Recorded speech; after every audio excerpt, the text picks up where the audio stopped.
What's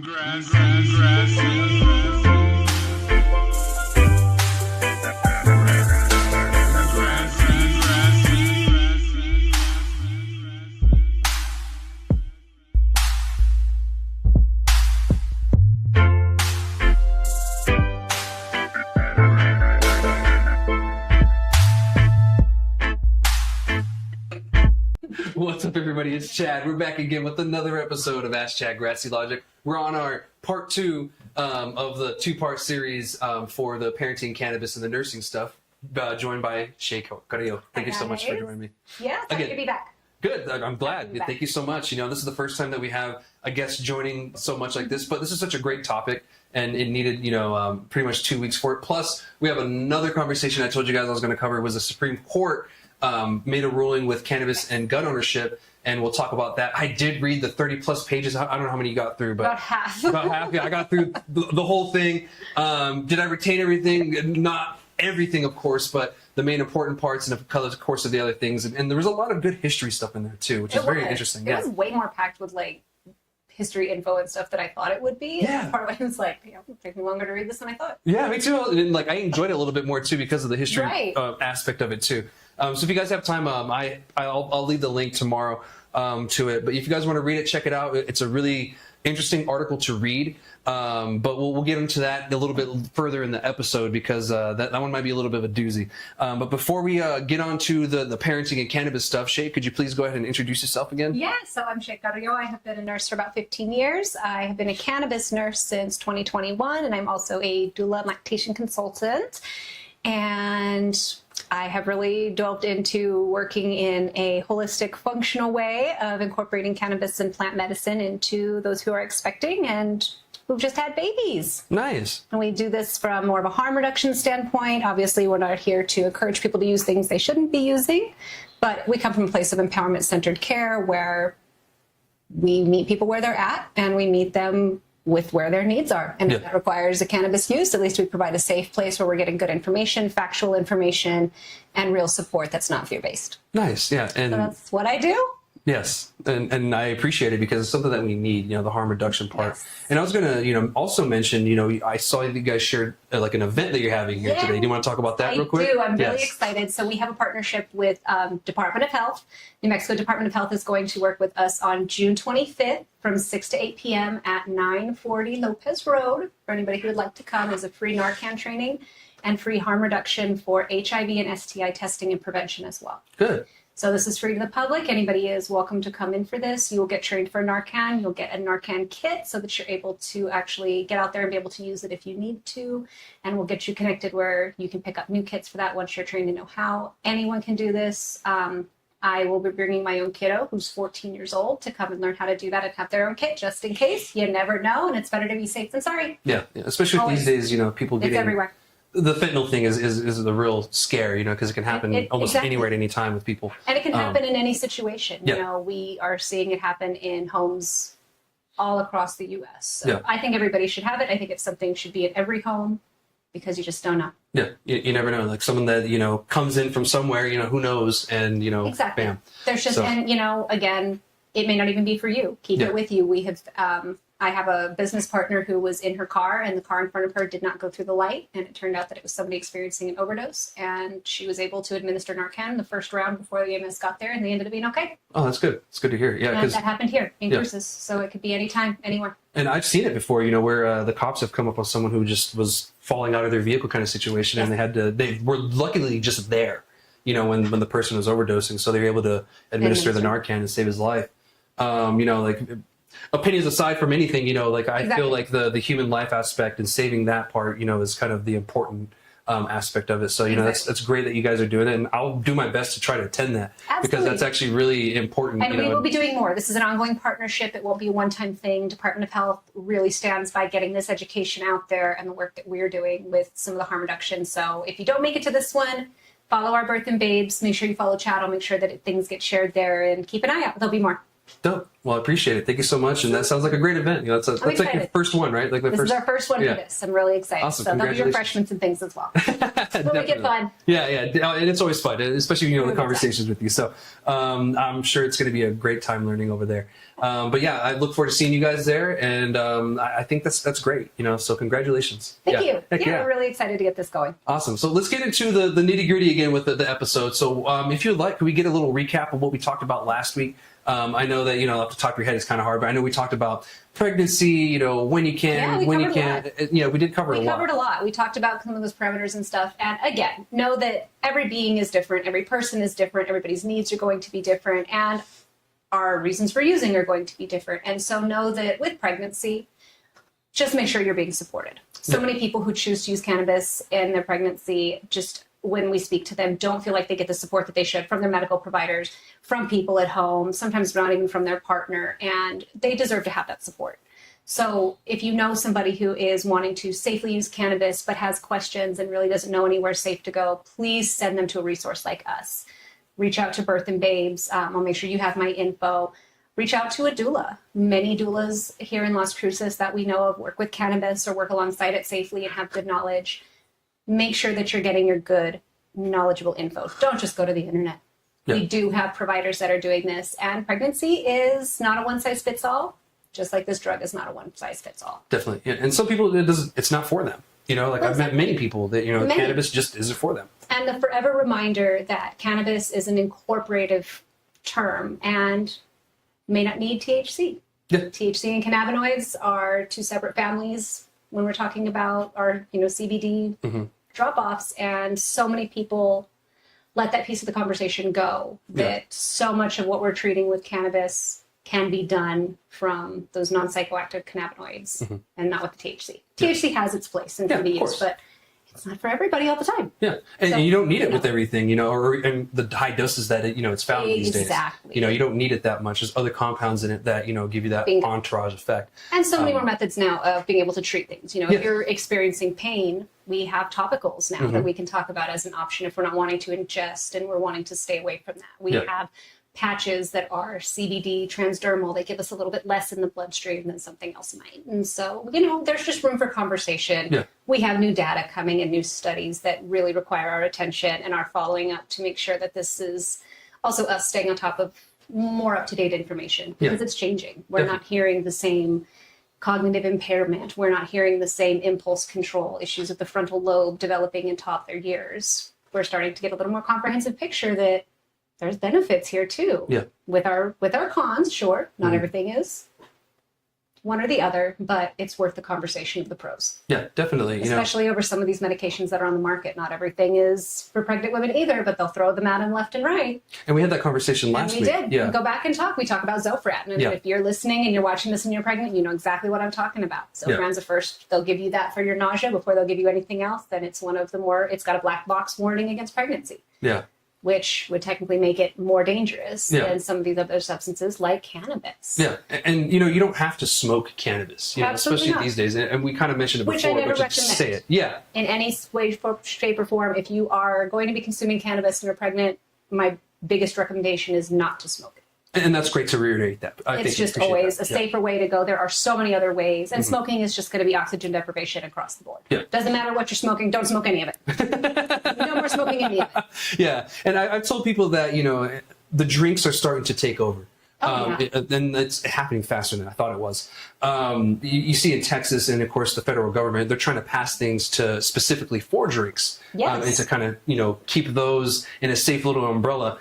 And a lot of it has to do with a few things. One, we did a really good job in the 80s and 90s of making smoking anything of the devil. Right? Yes, and 100%. It's hard for us to kind of go back down. I know there's studies and stuff that, smoking cannabis doesn't affect you as much, blah, blah, blah. I get it, but still, there's... Right. Yeah, there's kind of like, okay, but, have we really studied it recently? Right. That's consistent with exactly. Information. Exactly. We haven't, the studies that I hear about are from 30-something years ago. Plus, right. Yeah, and so a lot has changed since then, and I'd rather us, keep it up to date. If it's still true, it's still going to hold up to today's, techniques and technology and stuff like that. So if that's the truth, let's test it again and see if that is. If it's valid data, it's replicatable. Exactly. Thank you.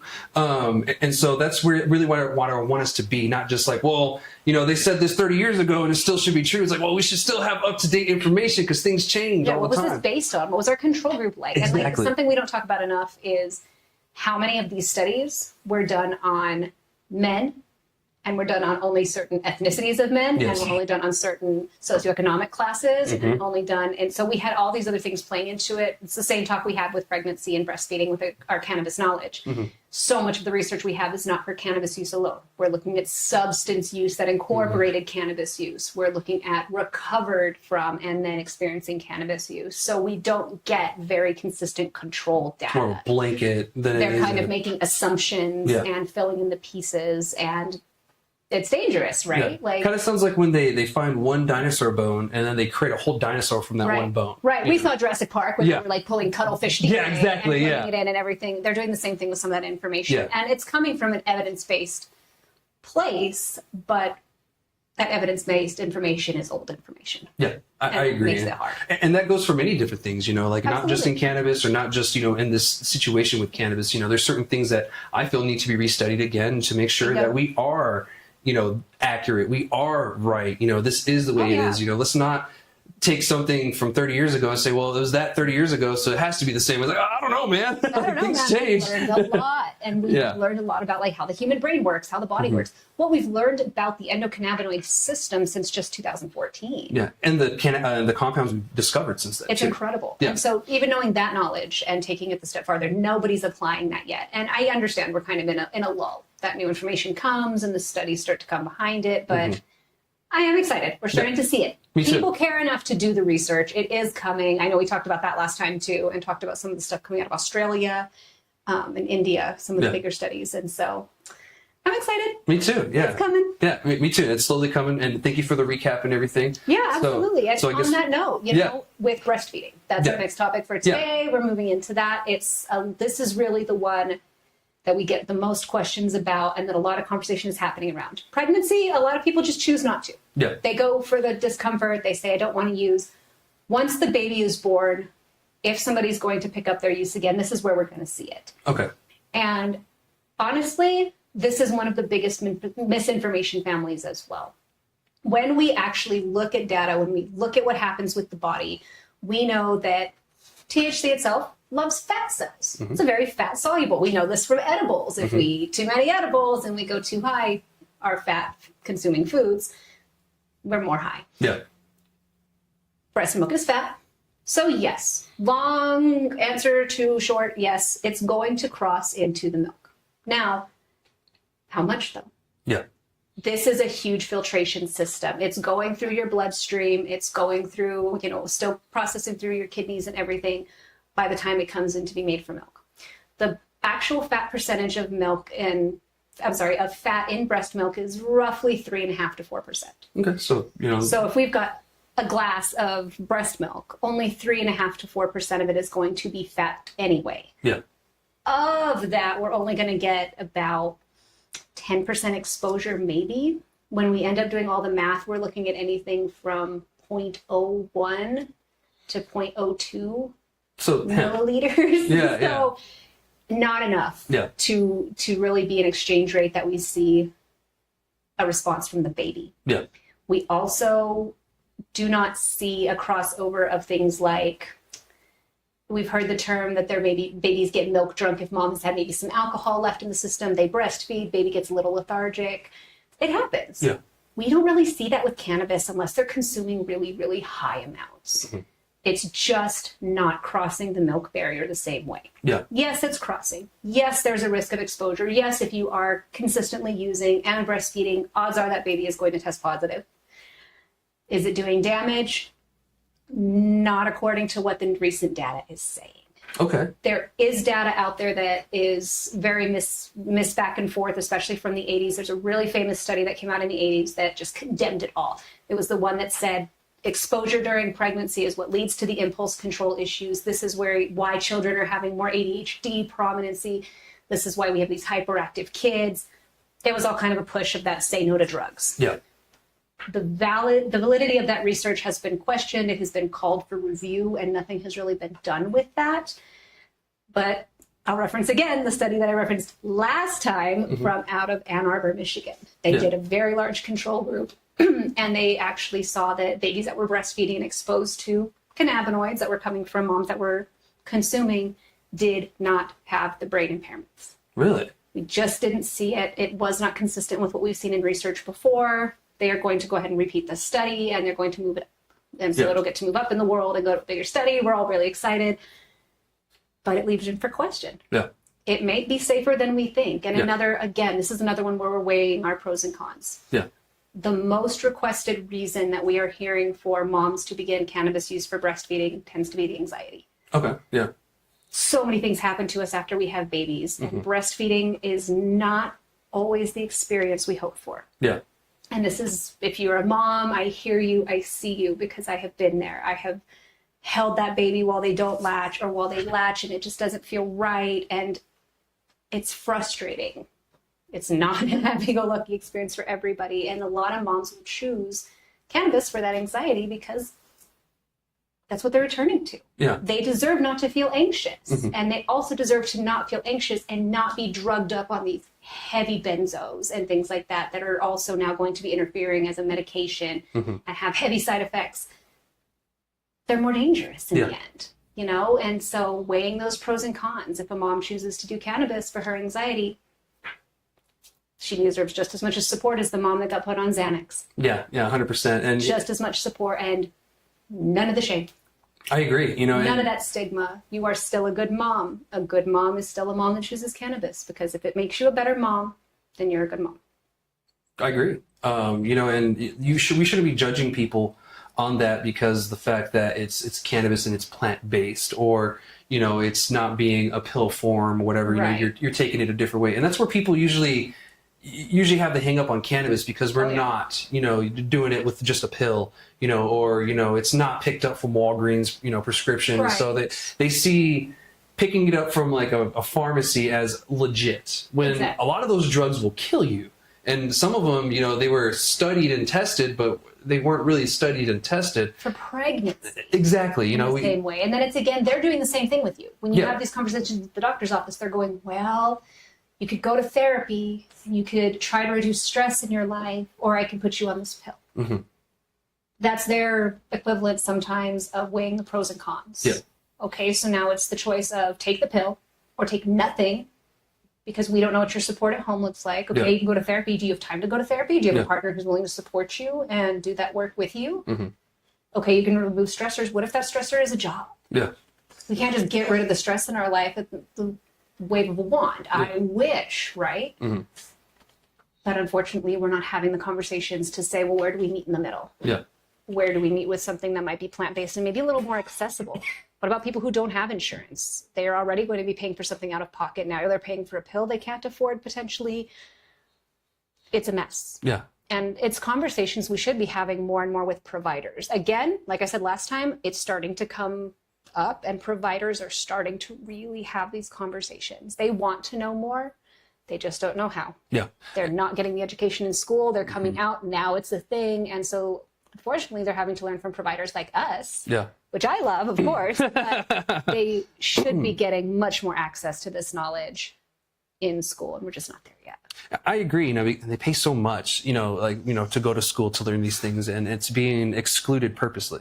And as we're going to learn with the Supreme Court ruling, you know, a lot of this is almost unfair, and the government's doing throughout time on purpose. Oh, yes. You know, like prohibition of marijuana has 100% been a doing of theirs. And, you know, them wanting to keep the grasp, you know, that they have on it, you know, and refuse to let go is just, even Supreme Court's like, dude, back off. Like, this is ridiculous. At this point, they don't even care. It's like, just move forward. It's like, move on with this, dude. Like, most of the nation either has medical or legalized cannabis, and the first time in our country's history, more people use cannabis than they drink.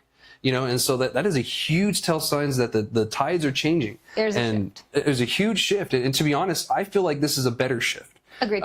You know, like, does cannabis come with its issues? Of course, everything comes with those issues. You know, you're not going to have something that's perfect. You know, if you drink too much water, you get waterlogged. you know, and things like that. So, you know, like too much of anything can be a bad thing. Of course, and anything done wrong can be a vice. Yeah, exactly. You know, and cannabis addiction is a real thing, you know, 100%. be it cannabis lower use than... disorder is 100% valid diagnosis. Yeah, exactly. And, you know, it doesn't affect everybody, you know, and it's unfortunately that, you know, it's like 10% or less than the people that get it. Yeah. But it's still a thing, it's still a concern to think about when you're doing it. And as a parent, that's something that you need to weigh yourself as well, too. You know, like, what are your pros and cons, you know, like in your own life, you know, exactly. like, where do I want to, like during the pregnancy, you know, like you have to weigh, okay, is it worth me using cannabis, you know, now, you know, to get rid of nausea, or is it not? You know, like, you know, that's up to you, you know, and then especially after having the kid, because I was going to ask you that, you know, when's the best time to pick it up after having a child? So, you know, like, should you wait, you know, could you, after you have the kid, is it right away you can start using cannabis, or, you know, should you start using cannabis right after, or, you know, should you wait a certain time period? Really, it's depending on what you're using it for. Okay. And of course, where you're at body-wise, recovery-wise, things like that.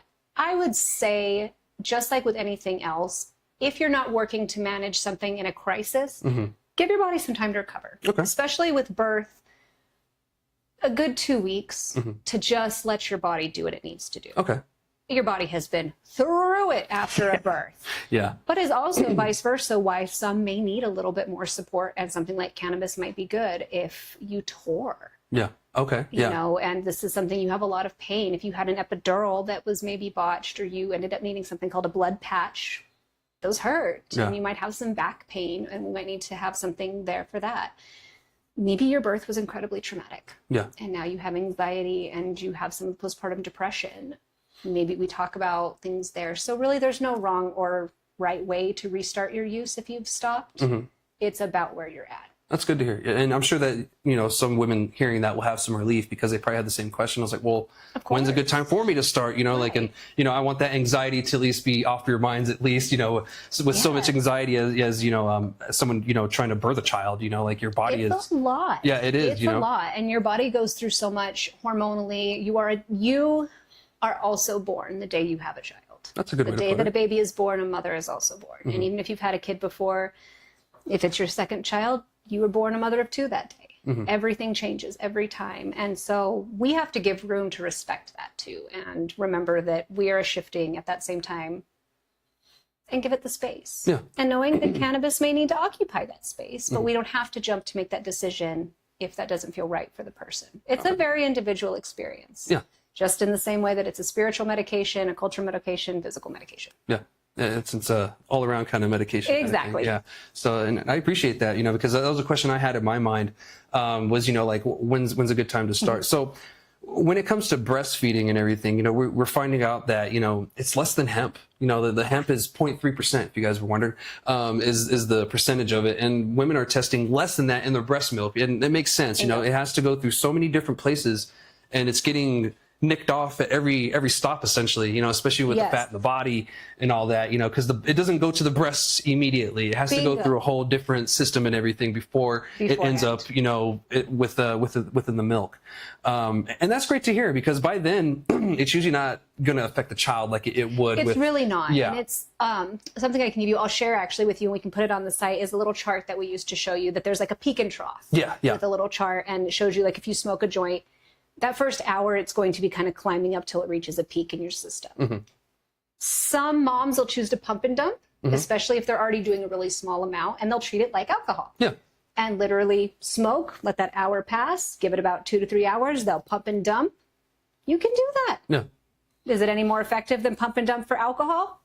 We don't know, because we don't even know that pump and dump is effective for alcohol. Yeah. There you go. But everyone does it. Everyone believes in it. Where did that come from? We don't really know. So many of these things come from a place of knowledge. Yeah. Just don't really know where to pinpoint it. I learned about that being a myth when I took my classes to become a lactation counselor. And it was one of those, they're like, unfortunately, a lot of these things aren't proven. They're not evidence-based. Things like lactation cookies, that the ingredients up your milk. There's no science to that. Yeah. There's no science necessarily to drinking a dark, stouty beer makes your milk come in. There's no science, but worked for me. Yeah. Worked for tons of people. Yeah. And so that's also a huge argument for cannabis and things too, right? Yeah. Just because your data didn't support it the way that you modeled it doesn't mean it doesn't work in other circumstances for other people. Yeah, exactly. And that's where my hang up is on data collection. We've talked about this before. It has to be collected It's always so biased. It's the hardest part, right? You can manipulate it any way to get any answer you want if that's your prerogative, if that's what you want to do. And that's the unfortunate part, because a lot of the times that's what happens, unfortunately, because of the mighty dollar. And to women to be the most understudied. To be, we're just now, what was it, as of 3 or 4 years ago, they just started using blood to test period products. Really? For women, for female hygiene. I did not know that. Never used blood in testing. Yeah. It's always been the colored water and stuff, and then they wonder why products don't work, but they were literally not using human blood. Yeah. Or menstrual blood, which is a little different consistency and things of that nature. And so, women just tend to be behind on the studies, let alone into cannabis. So even what we know about cannabis is farther back, even, because they're like, no need. Yeah. It's not a man's issue. We don't need to worry about this. And so it'll come. Yeah. Come with time. And I did kind of notice that growing up. I grew up with sisters, so I grew up in a household full of women. And so, the talk of period blood and this, it doesn't bother me at all. Yeah. And so, when you talk about it, it makes sense, because I would remember watching the commercials and you would see blue liquid and this and that. And it was supposed to represent the blood period. And of course, I always wondered, I was like, it's just water, is that really real? And when I was a kid, I didn't know what they were. I used to stick them to the wall. Oh yeah. Yeah. Right. I was like 3. Brother activity. Yeah. I just used to stick them to the wall. I didn't know what they were. Wear an eye mask. Yeah. Or these are super absorbent. Whoa. It's a boat. Mom's getting all mad because I'm wasting her pads. Money. Yeah, I have no clue what they were. Yeah, I'm like, got a bloody nose. One in each nostril. Yeah, it's like, hey, it stopped. Funny story though. One time my sister, she had St. Ives, the women hygiene soap. And I didn't know what it was. I thought it was just regular body soap. And so I used it. I was like 14. And then I told my sister, I was like, man, that soap you got in the shower, because she was visiting. She was in the army. It was really good. She's like, my St. Ives? She's like, yeah. She's like, brother, that's coochie soap. I was like, she watched. Oh, Chad. I know. Being a brother was very interesting. I love it. Yeah, so you guys get a free story there for something embarrassing of my childhood. But yeah, growing up with girls was very interesting, and I learned a lot.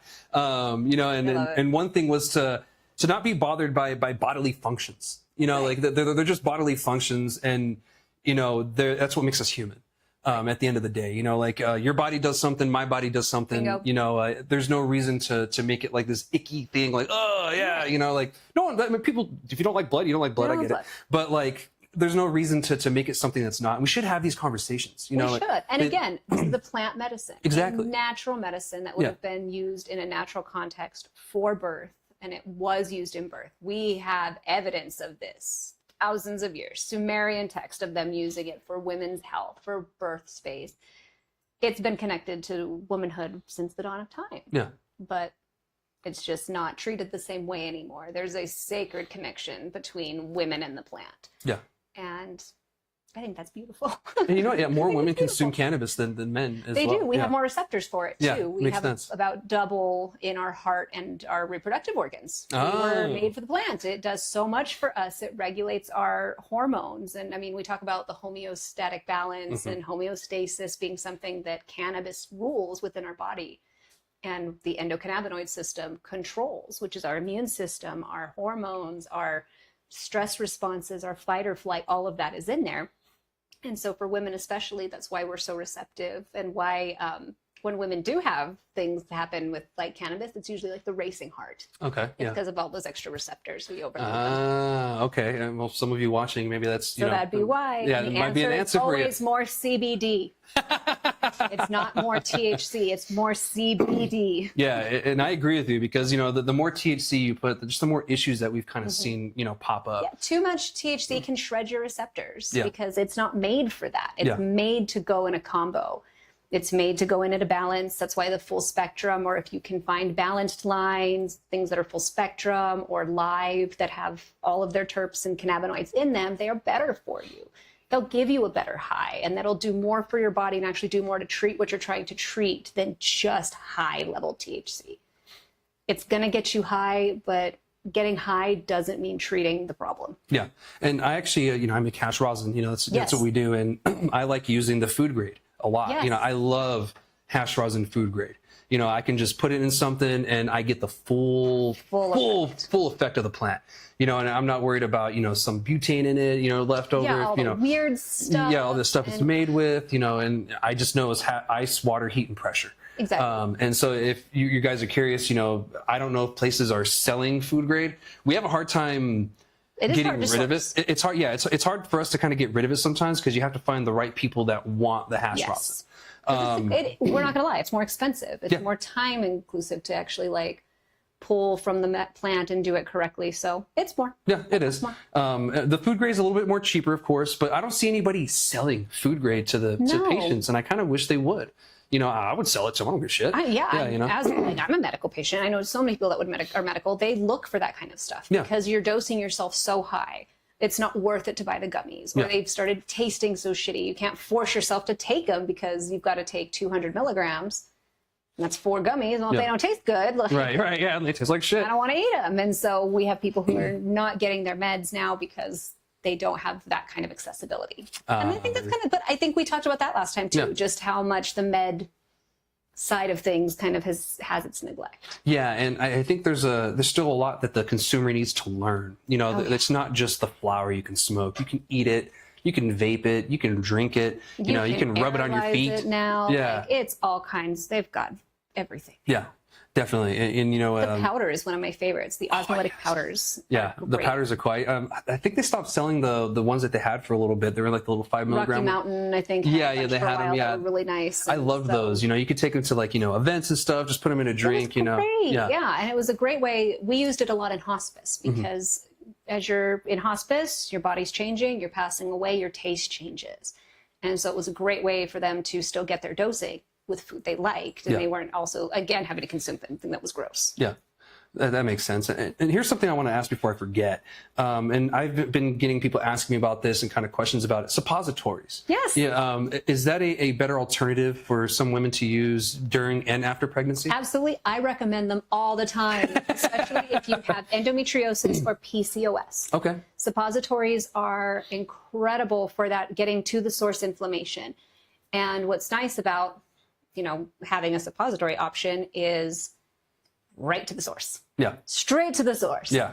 And is what I mean with if you tear, we don't want to be putting too many things up there. And so a suppository may not be great, but a small suppository that is allowed to melt down and be applied topically could make a huge difference. That makes sense. I've seen suppositories being used for really, really heavy nausea. Mm-hmm. I've seen that in hospice, or actually even patients that have the hyperemesis. A CBD suppository can stop the vomiting immediately. Oh, wow.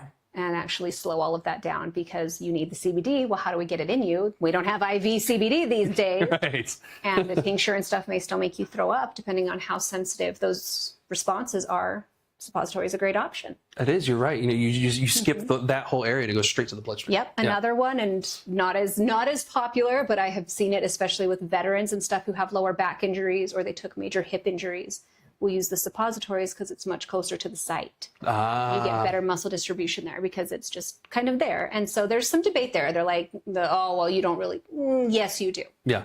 Especially something like cannabis and stuff. It's so close to the site. You're getting a high enough amount. I mean, the suppository is also not going to generally be 1 or 2 milligrams. They're going to be a little bit higher. We're going to start them at 5 and 10. Yeah. So you're getting a much more concentrated play out there. And so they have incredible benefits, male and female. Yeah. And I was going to say, it doesn't just mean for women. It means not for men at all. Too. Yeah. And it's a great way to get your cannabis in you in a way that is not smoking it, better on your lungs. It's a little more even too than an edible. Oh, okay. That edibles are great. People who have them, but also people that do edibles know that it can be consistent with what you eat, how much activity, your metabolism, all of those things can interfere with how it works. The suppository is going to give you a little more even. And it's consistent. It seems like it's a little more consistent of a medical dosage if you really exactly. Need it. Yeah. It's going to break down very evenly. It's going to distribute with, if you're using glycerin or something, it's just as it melts to your body temperature. So it's a very even distribution as opposed to hitting over and over again based on that solubility. Okay, cool. I appreciate that. Well, one more thing before we move on to the next one. What are some things women should look out for if they're having some issues, what are some things they should look out for? What could be a possible issue while using cannabis after birth or during birth? So primarily, pay attention to how you feel. Cannabis is going to hit you very differently than before. If you were using before, you've taken 9 months off, you do not have the tolerance, girl. Do not pick up that edible and say, I'm going to do it for this weekend. I'm going to take my whatever. Your tolerance has dropped. Treat it like you're starting over. Yeah. You're smoking, you're vaping, everything is going to reset. So always be aware of that your tolerance will shift. So if you're going back into using it, start low, stay low, and just slowly work your way up. If you are a high consumer and you're comfortable using it, everything, and you are breastfeeding, if you do notice baby's a little lethargic after you're eating, consider doing a pullback or consider doing a pump and dump. If you are noticing that baby is having symptoms after they eat, it's going to be that they're usually lethargic or a little sleepy. It's not going to be anything extreme. Yeah. But if they just seem a little floppy or something, know that it could be a little bit of that THC milk barrier getting intense and stuff. But we really see that with high dab use. Okay. If you're dabbing a lot through the day plus consuming edibles. Okay. So very high dose. And if you're dosing that high, reach out to me anyway, because you're probably dosing for something medical. Okay. And stuff. And so more than anything there, again, would be feeling how you feel. If you are not able to care for your baby, you're doing too much. Okay. I do not condone being high while you're caring for your baby. If you are using and you have your tolerance and you are not high, that is a difference. That is using it as a medication. That is using it for medical purpose. It's the same as someone takes a Xanax. If it's too much and they're falling asleep, we wouldn't give them Xanax again. Yeah. We wouldn't leave them at home with their baby if they're not able to stay awake because the benzos are knocking them out. Same thing here. Yeah. If it is knocking you out, if it is making you high and you are not safe to be with your baby, then this isn't for you. Let's talk about some other things and we'll figure that out. Awesome. Okay. So those would be my top 3. Okay. I think those would be my top 3 to look out for. Thank you. I appreciate that. And I'm sure some women will, really appreciate that because, Absolutely. Those are the biggest ones. Yeah. And they are concerns to think about, like in certain things, especially if, it's a person who's a high user, they use it in high quantities. And very frequent. So it's good that they know this information and what can happen. So and something important to know. Yeah. It's going to happen. It happens all the time. You guys go to the ER, baby's sick, they test them, you come up positive, you get a CPS case. They are not there to take your baby. The CARA laws and things that came into place with babies that are exposed in utero or babies that are exposed to marijuana through breast milk go into something called the CARA Act, which was passed in Santa Fe, and it has to do with keeping babies safe when they test positive for drugs. Marijuana for them is a little bit low on the caring about it list. Okay. And I don't say that from anything they have said, that it just comes from experience with what I'm seeing in the community. Okay. If you get hit for that, they're sending out one caseworker who's kind of going, we're just here to make sure you guys have food and the baby's safe and everything. And they're closing the cases immediately. Okay. So my advice to you guys, if it happens, you get the CPS case, it happens, comply. Just do what they say. Take their classes, show them the home, and show them that your home is safe for your baby. That's all they want to know. They're making sure that you're capable of taking care of the child and that the home is safe. That's all they're wanting. Get them in and out, and you're good. Once your case is closed, your case is closed. They can't do anything more. It's closed. Okay, cool. So know that if you ever have questions, it is something we help out with too, and we can help guide you a little bit if you have those questions. But you don't have to panic. It is scary no matter what, but you have support for that too, and know that they're looking for very specific things. Okay. Well, I appreciate that because a lot of moms, that's their biggest concern. Fear. Biggest concern. And I'm sure that causes anxiety to start out with. 100%. Yeah. How scary. This baby that you love and you're doing the best for, you're already struggling to make decisions for, and now they're going to condemn you for making these decisions. Yeah. So Canna moms are some of the strongest moms. They face some heavy persecution, but it's times are moving slowly. It's getting there. Yeah. There's more support now. So you are not alone either. Well, people like you, so many of us are bringing the support, and I appreciate that. I would not be as good a mom as I am if I didn't have my medication. Yeah. So I appreciate that. And a lot of this seems like it's coming from experience too. So I appreciate 100%. That. And people like you are the reason why things will get better. And hopefully with, your push, the education you're pushing, the support you have, we can get the CPS to understand, a little bit more and, get the state. And it's already working. If you have DOH on your side. I could not believe they wanted to work together. Yeah, having DOH on your side is huge. I couldn't believe it. I actually have, and so I have a breastfeeding course that I do for anybody who's interested. I'll get with you for the next couple and get you some flyers, but June 27th, I will be doing another course online, 6 to 8, another of that, and go get everybody the Google Meet for anybody that would like to be a part of that. Okay. But I do them ongoing every month. And we actually got the opportunity to meet with Department of Health because they had some questions about the class we are teaching, and they gave us the okay. So they're on board, and anybody who's interested in learning about breastfeeding and cannabis, I do a class once a month. Well, I'm excited to learn myself. So I appreciate it. And thank you so much. And if you guys have any questions, please hit up Shay and her group and everything. It seems like they're going to be great sources for you ladies out there. And maybe even men, it might be able to help your significant other who's pregnant, whatever. It may give you peace of mind as a father, to know what's going on. Because I know one of my best friend, Anna, when I went to Washington, that was her husband's concern was, the baby's health and everything when it came to her cannabis use. And so that prevented her from, while she was breastfeeding, to use it the entire time. So when I went back, I visited her back in May, and she had just started using cannabis again. She just stopped breastfeeding. And I left her some edibles, and just like you said, she didn't let her tolerance go back up, and so she was blitzed and did not like it. It's not so fun when you're not expecting it. Yeah, she was sending us reviews and stuff. She's like, I can't feel my face. You can't feel it. Too much weeds. Yeah, she said, does not like it. Too many flavors. That was something we talked about before the show.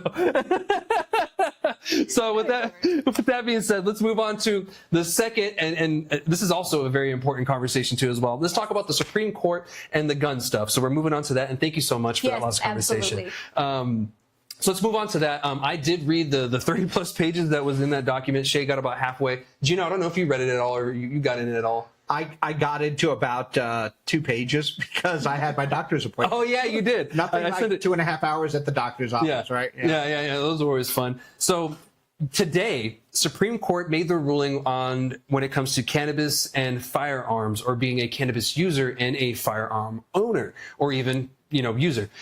They ruled 9-0, which is fucking rare, 9-0 for the patient that this lawsuit was for, this man from Texas. And so they ruled that the government has been wrong this entire time, blanket banning us when it comes to owning a firearm or our Second Amendment right.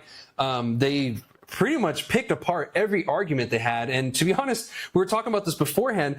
It was very historical. Like, I learned a lot of history from this documentation. Yeah, there was so much, and it was so interesting. Yeah, I remember us talking about that with the oral arguments the first time. Yeah. They were bringing up how the forefathers would have a drink for breakfast or all this other stuff like that. Yeah. And they drank throughout the whole day. Oh, yeah. Come to find out, so back then, when the Puritans and the Europeans showed up on the East Coast of America, they didn't really show up with clean water, and they didn't know how to source clean water or find it. So they were drinking because it was safe. Yeah. Yeah, it was the safe liquid to drink because they knew there was no contaminants in it. So a lot of the times they were drinking just because they were thirsty. They needed something to drink. And we know they were avid cannabis users. Exactly, that too. They love their cannabis as well. Yeah, George Washington is very well documented to be a cannabis.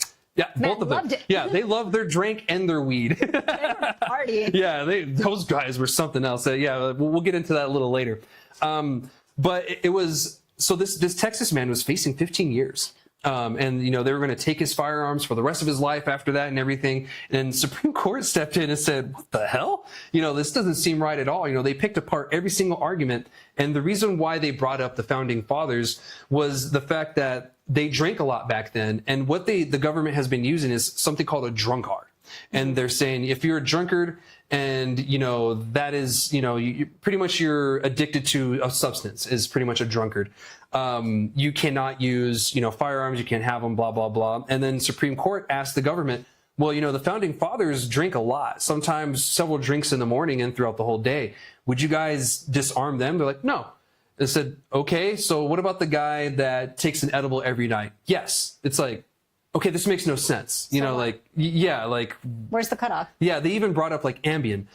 What if I take my husband's Ambien that was prescribed to him, and I used it for myself. And one of the Supreme Court justices was asking this, would you disarm me? And they said, no. So she was like, okay.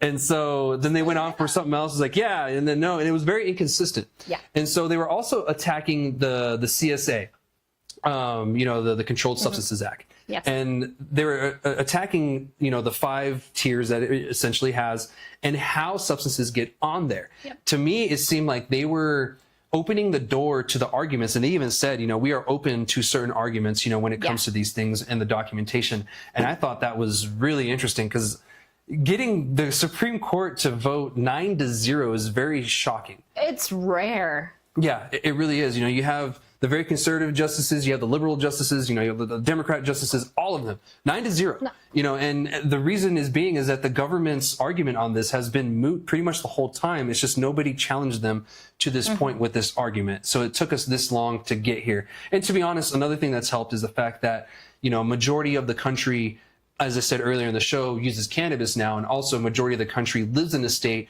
where they have access to either medical or recreational cannabis. So it's becoming more popular, and so it makes no sense for us to be this restrictive on it in the first place, and they acknowledge that. Yeah. And then going back into the history part, also they dug into case law from the history with this and that, when this happened with this other drugs, and they came to the conclusion that, the government's blanket ban is unconstitutional.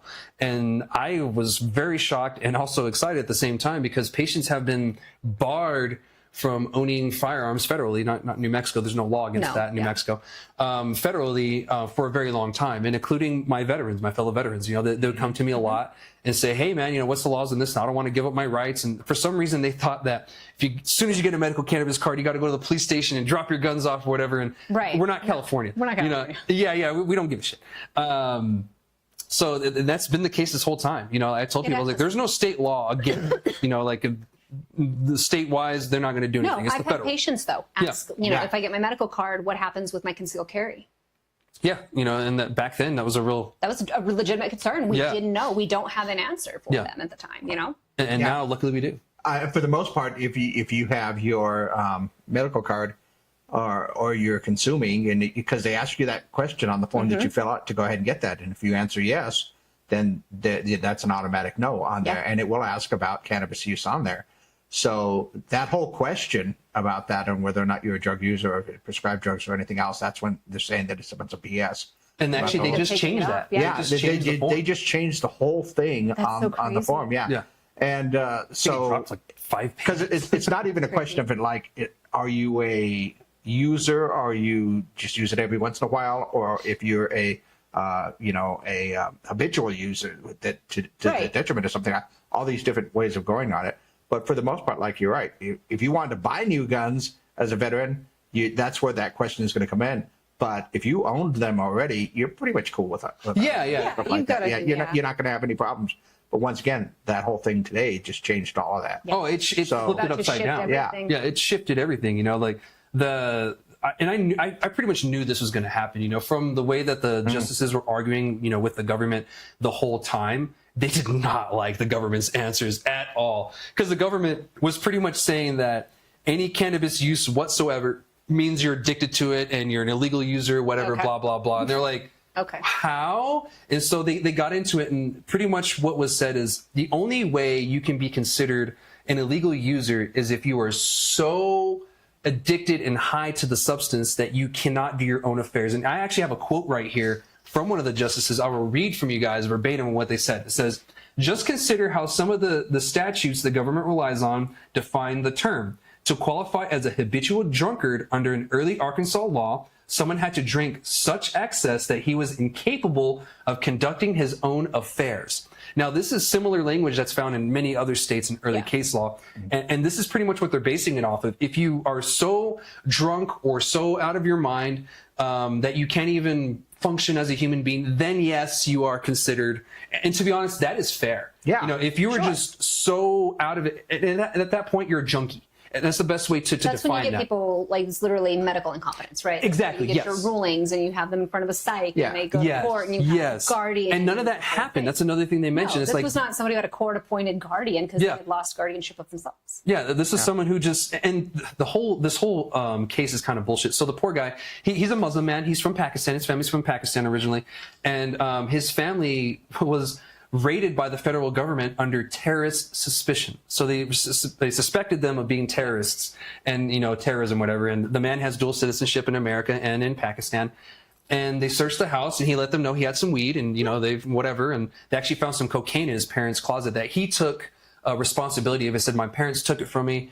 They were just holding it, but that is mine. They didn't charge him for that. They just charged him for the weed. Mm-hmm. That was it. Okay. Just because they knew that was going to stick more. And so they ignored the cocaine. And another thing that the judge says, you guys don't know how much he uses. You don't know how much he smokes. You didn't know establish why he's doing it. Yeah. You guys haven't established him being a drunkard in the first place. Yeah. Like, this whole thing is moot. And here's another quote from one of the judges too. Marijuana consumption is increasingly common in this country. Many states have legalized its use and sale, and although possession of the drug remains federally a crime, very few persons are convicted of that offense each year. The government has largely tolerated the product for sale of marijuana when done in accordance with state law and has allowed a multi-billion-dollar marijuana business to develop. For its part, Congress has restricted the use of appropriated funds to prevent states from implementing laws that allow the use, distribution, possession, and cultivation of medical marijuana, or to prosecute certain parties that produce, distribute, or possess marijuana in compliance with state law. And so these are the justices literally saying that, guys, like, you are lost and you are behind on this because even the states are kind of like a little more ahead of you, and you guys. And to be honest, we had the Cole memo, a few years ago, on top of it. 2 years ago now, yeah. Yeah, and I think they mentioned that as well in this documentation too. And what are we going to have in a couple of weeks? Oh yeah, they're going to have the hearing. The rescheduled thing. The rescheduled hearing too, as well. And they actually mentioned that in this documentation too. At the time when they had the first hearing, cannabis had yet to be rescheduled, and now that it is rescheduled is even more of a reason for us to go this route and to protect people's rights. So this right here is a huge win for patients in this nation. It is. Yeah, and the freedom thing, and of course for my fellow veterans out there, you guys can rest easy knowing that you're not breaking the law anymore. Right. And how shitty. Like, nobody should have had to sit on that fear to begin with. It just shouldn't have been expected. Yeah. And people can have their, opinions on guns and this and that, whatever, the Second Amendment exists. It's a thing. We're allowed to do it. We're allowed to have it. You should be able to. And, barring safety, exactly, moderation, education, all adults, education. Yes. Having all of those things in place. And if we focused on that instead of trying to go after stuff like this. Yeah. And education goes a long way. Like when I was in the military, they were very, very, very strict on our weapons and the education and, proficiency and muzzle awareness. I was at the gun shop today, and the guy that was, the guy at the shop showed him the gun. The dude cocked it to make sure it wasn't reloaded. He was pointing right at the dude at the counter, and I was like, I even cringed. I'm like, I was like, what are you doing? Like, when I got mine, I pointed at the ground and everything, and I was like, I'm just a little white girl. What are your 4 basic rules of guns right there? Yeah. He says, never point it somewhere at something that you don't want to shoot. Yeah. Always be aware of what's in front of you and behind your target. Always check to see if it's loaded. Yeah. And so that always clear your weapons.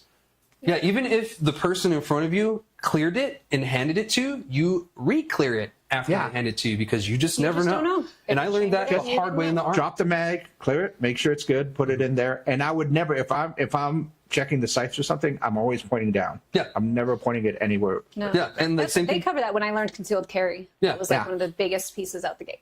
And for those of you out there, got my gun. concealed carry classes, for sure. I mean, such great education. Just Yes. take them. And I mean, especially if you don't like guns. Yeah. If you don't like guns, take the concealed carry. They get you really familiar with whatever you're qualifying with. You get to bring your own. They help you. They're so sweet. And like, guns, just like anything else, if you can understand a gun and understand what it's for and to treat it with respect, like we do anything else. Yeah, it's basics. When you're going through there, it's just training Whether you're taking a concealed carry course, whether you're just going out to the range to make sure you know Hunter how to use your safety. hunter safety. Just Exactly. like hunter safety, even, right? Right. Something that's I mean, simple, there's so many different reasons why you would want a weapon. One of them is for self-defense. One of them is for sport shooting. You're going out competitions. You know, Fun. I think I mentioned to you, it's that I have a goal. I'm going to hit 1,000 yards sometime in the future. Planking 1,000, dude. That's a real Planking thing. 1,000 on an 18-inch target at 1,000 yards. Man. That's impressive. That's not easy to do. Yeah. Oh, now I have to work on 10 yards, but after that, We'll you get know, there. it's good. Just got to work on that trigger squeeze. Yeah. Breathe. So, what are you guys' thoughts so far on this and everything? You know, just. I think it's a move in the right direction. And if we can open up this conversation about blanket bans, Yes. oh yes. my gosh, what we can do with Oh my all of gosh, that. because And this so- opened it up for so much. So like, if you guys read the documentation on there, they are open to arguing all kinds of the shit stuff now. they said they were open to conversing about is, and on top of the rescheduling, it gives me a lot of hope. Me too. It's got some good stuff coming. And so, you know, again, this isn't even about gun control or anything. This is truly about, I'm going to say it, I feel like this was about discrimination. I feel like this case was an incredibly discriminatory case on multiple levels. The dude they thought he was a terrorist just because he's from Pakistan. I'm over all of that. And so, like, it's just, To be This was fair, a mess. no, they thought his family were terrorists. Okay, yeah, this family were terrorists. You're right. No. ugh. Yeah, either way, though. Still, like, it's just, so I'm really glad that this is the turnout of it. Yeah. And I'm really glad to see that the forward momentum is still there. We're not stalling out. We're getting good conversation. We're getting education. We're getting the right questions being asked. Yes. This hasn't come up yet. This is the first time that we're bringing up something and saying, is this discrimination? Or did we follow the law? And they're going, wow, there's not even a law that, this wasn't a law that should have been. Yeah, you guys created something that was, what the hell? But that question on the forums, that's been something that people have been wanting to fight for the longest time. And and they're waiting for the right case. A lot of people thought this wasn't the right case to go ahead and bring it up because of the background on the case itself. But actually, there are a lot of people who wanted Hunter Biden to bring it up because of His case. You're right. That's You know what? right. That might go away now. Oh, shit. I was gonna say. Because once Because this again, is all drugs. This isn't just cannabis. Yeah, Yeah. because of as a habitual user or something like that. If you're in recovery, how long has it been since you've last used? Are you actually using something for medical cases? In the case of cannabis, but for like all the other stuff like that, That's a good point. If you're coming off, if then- you're recovered and you haven't used in a while, is that a lifetime ban? Exactly. Because of that, What you if know? the medication, like, let's say you got off of your heroin and your drugs and everything, but now you're on Suboxone and methadone? Yeah. Exactly. That's a good point. That's a very good point. Yeah. And how much of, like, the VA covers some of that? Oh, you're right. Oh, shit. Going back to our veterans. And just to let you guys know, too, as well, one thing they did reiterate and they clarified is you cannot be high or smoking while in possession of a weapon, just like with drinking. Common with drinking, sense, it's the same thing. guys. Common sense. Don't be with the doobie out there fucking doing plankers, guys. You have to be sober. This is not a Snoop Dogg video. Yes. Yeah, exactly. So that's a warning to all the TikTokers out there. Yes, so do Stupid. not ruin this for us, you Don't assholes. ruin it. Put your, nobody cares that you have weed and a gun. Yeah, Nobody please, cares. for the God So of me. does everybody. Yeah, for the love of it all. And you can't do that with alcohol either. You can't be The Darwin Awards is a real thing. But it's so sad. Like, Yeah. so many poor choices made. And that's just it, too. We don't want to ever mix our drugs in anything. But Yeah. I will say, it's not like I hear about people that smoked and killed somebody. Yeah, you know. You know? So that being said, Yeah, people make mistakes with guns sober. So, you know. they make them sober. Yeah, It's- so it is what that's it why is. gun safety is so important, guys. They make friends with the spiders and the bugs at the house. So. That's where they start out. All right, guys. Well, that's all I have for this week's episode of #Grassy Logic. Thank you for was joining fun. me again. This This was was a great. blast. This I'll was a be great back for conversation. Awesome. Thank you so much. They missed out all the stuff we talked about for 40 minutes before we I started. know, We're right? gonna do a whole special, just our warm-up talks, man. I know, right? Yeah, I need to start doing that clips from the beginning of the Hey, show. And just tell me when to start the stream, and then We'll just go from there. which can handle the stream. We'll have everything else there for everybody Well, else. Gene, I'm sure you enjoyed this conversation too, as well, especially with the gun stuff. Well, it's a thing that I like, and like I said, we brought that up a long time ago. And there are other cases that are coming up for the cannabis cases and the gun cases and everything else. So you kind of get the feeling that like this isn't what getting your foot in the door. It's just kind of like getting that door open for all this other stuff to come in there. So there's a lot coming your way. Yeah, I agree. And it's open to a lot of stuff. So don't stop fighting, guys. The fight has led us here, and there's no point for us to stop now. So a 9-0 ruling is nothing to be. That's amazing. Yeah. Like that's impressive. So that's all I have for this week. Do you have anything else for us? That's it. Okay. Reminder for our harm reduction class. Those of you that are interested, harm reduction and Narcan training, June 25th, 6 to 8. It'll be at 940 Lopez Road. Awesome. Well, thank you so much, Shay. It was a great conversation. Thank you so much, guys. What's up, Gina? And the next Baldur's Gate stream will be on Sunday on my channel, not on Chad's channel. So we'll let Anna know that nobody hacked your channel. I forgot to change the. Last week, Gino forgot to log out, and he was streaming on my channel for a little bit. Got some views, so hey, there we go. Yeah, I got some views. So if you want to continue that story, tickle this one too on Twitch. All right, guys, I'll see you next week for another episode of #Grassy Logic. We're out. Shoots.